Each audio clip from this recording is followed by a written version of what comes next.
Hi, my name is Dina George, and tonight I'm going to be sharing with you my educational theory that I've been focusing on, which is information processing theory. So why do I need to know the information processing theory? I've actually heard of this theory before, and I just chose to dig a little bit deeper into it for this project. And I think that it's important to know this theory because as a teacher, and most of the people who are watching this video are going to be teachers, we're always searching for ways to make sure that our students are getting the knowledge that we need them to have in their classrooms. We have those students, they're just not getting it, and it can be so frustrating. I'm going into my 8th year of teaching, and I've taught remedial and regular and GT, and it's still frustrating to be giving them information on a daily basis, and they just are not getting it. They're not remembering it. They don't know what you talked about yesterday. They don't know what you talked about 5 minutes ago, and that's what this information processing theory is talking about. So this theory focuses on internal processes of memory and how our students can learn and keep what they're learning in the classroom. So students, comprehension, such a huge issue in the world that we have today. Students have such a small amount of memory. They click to here, they click to there, and they're just not focusing. So we're going to look into that. Our objective today is you will have a basic understanding of the information processing theory, which will allow you to use information regarding this theory in your classroom. My goal is to give you a couple of tips and things that I've used, things that I've learned from looking at this theory that you can use in your own classroom. Our process, so we're going to do a couple of steps. One, we're going to go over the problem. What is the problem that led to this theory existing? 2, the history of the theory. The information processing information, what the theory actually is, how we can use it in the classroom, that's going to be our big one. Tips on using this theory in the classroom. So not only how can we, but actual tips I have for you. And finally, just the conclusion to wrap it up for us. So what good is learning if you don't remember it? That's a huge problem with this theory. Like I said, this theory revolves all around memory. And we know we have students that look just like this. I don't know, even though I just told you just a couple of minutes ago, they still say, I don't know. We've all had students like this. So the history behind this theory, what is it? Well, most of this all started in around the 1950s. We had a lot of things going on in the history of our country. We had the space race. Sputnik was happening. He was roaming out there in space. Computers were starting to happen. That is what's going to head off this theory. We're going to see in this theory people being compared to computers, which sounds crazy, but in this theory, the comparison actually works pretty well. So again, 1950s, computers start happening. You can see in this picture, computers back then looked a little crazy. Today, we have more memory in our phones than they had in this entire room with this computer. So we're starting to see a computer can do all this stuff. Can people do this too? That's where this theory comes into play. So what is the actual information processing theory? Obviously, it's a process. It's in the name.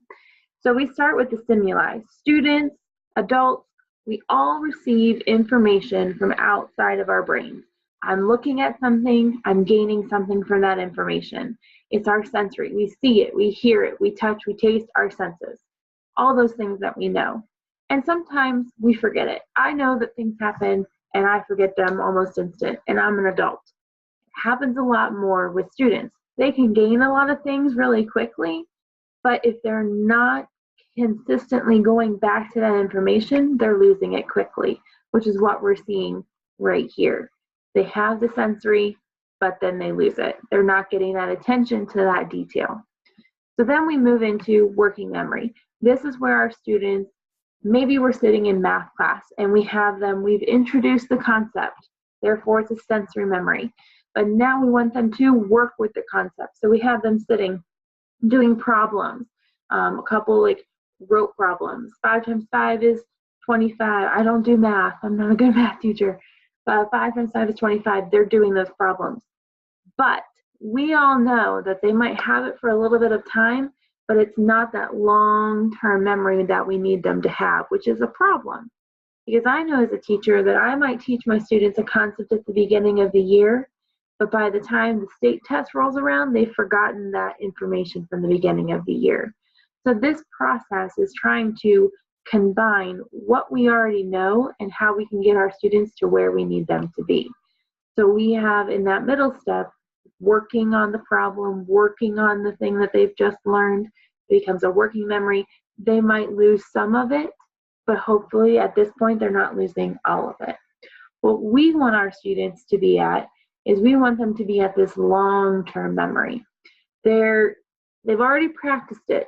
They've rehearsed it, but now they're building more into it. They're encoding it. They're retrieving this information. It's becoming part of themselves. They can pull it out when they get down the line later in the year. They can pull it out and they know what it's about. They remember it.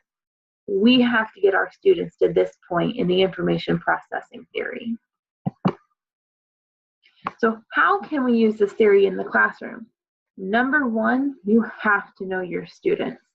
So we know at the beginning of the year, we have to learn our students quickly. How many of our students are kinesthetic learners? How many of our students are visual learners? Which students are going to be distracted by a pencil sharpener in the corner of the room? We have to know our students. Once we know our students, then we're going to be able to use this information processing theory to help them remember everything. So one of the ways to do this is by using their learning styles. So there are 3 main learning styles, which you'll see here on this slide. We have visual learners, which those are the students who have to see something to learn it. I'm a little bit like that. I can't just read something and know it. It's not how I am. And as teachers, sometimes that's hard for us if we're not that type of learner. The second learning theory is auditory. They have to be able to hear what they're learning in order to connect it with their brain and their memory. And the last learning theory is the kinesthetics theory. So as a teacher, it's really hard sometimes to be pulling all of these learning theories together. But I honestly believe, and some of the things that I read about this learning theory, is that you can combine the 3. Have your students learning visually and auditory and kinesthetically. They're going to know it more. So visual, your visual students, all of your students, they're going to learn it first. You're going to show them graphs. You're going to do PowerPoint. You're going to do all of those things. You're going to write it on the board. They're going to see it. They're going to hear you talking about it. So they're getting that auditory. Starting with one simple thing, getting them to know it. Then you have to move to the second step of the learning theory, and that is getting them to practice it. So you might have students who need to sit and do the problems, write out the sentence and fix it, write out the grammar mistakes. You might have students who maybe you take a sentence strip and you put the sentence and you have them fix it by putting in the correct comma, putting in the correct period. Having them do something with what they have just learned. Having them practice it and practice it and practice it. And you have to make time for it in your classroom. And then the last step, getting that long-term memory. This is where pull in a different learning theory. Have the students try a different learning theory. I think trying these multiple learning theories, trying to get your students to practice a theory, pulling back that lesson from the beginning of the year, reteaching it again, having them practice it again as a warm-up. All of these things can help these students gain these memory, gain this process. So huge with this is learning theory, or learning type, sorry. So in conclusion, the information processing theory, it's not perfect. It's not. It really comes down to you knowing your students. I can sit here and tell you lots of different tips all day long, but it all comes down to what your classroom needs, what your students need. My best advice is to go into these learning theories and try different things. Don't just stick with one thing for one lesson. It's not going to work for your students. Try multiple learning theories. Pull in as much as you can for your students. but don't overwhelm them. We know, we're teachers. We know how to not overwhelm our kids. For some people, this is too simplified. It seems too easy. For others, it seems like too many steps. You have to find the perfect medium for you. And the more you do it, the more you practice, the more successful you're going to be. So although this theory does allow for teachers to have a starting point as to where they can begin to delve into their students gaining and maintaining knowledge, there is so much more to this. I only had a short amount of time to share with you, but there's so much more to this.